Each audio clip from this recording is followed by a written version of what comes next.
6 to the power 2 equals 36. 36 minus 24 equals 12. 12 divided by 6 equals 2, and 2 times 2 equals 4. But this answer is not right, because according to the order of operations, we must solve parentheses, then exponents, then multiplication and division, and finally addition and subtraction.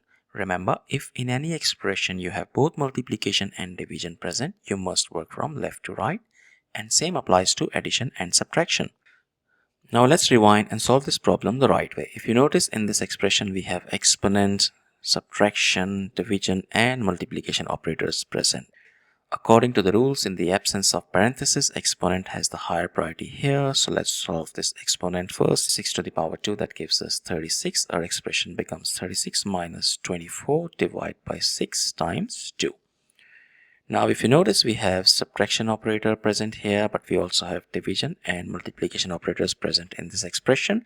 And multiplication and division have higher priority than subtraction, and we must work from left to right to solve them. So we should solve this division first. 24 divided by 6, that gives us 4.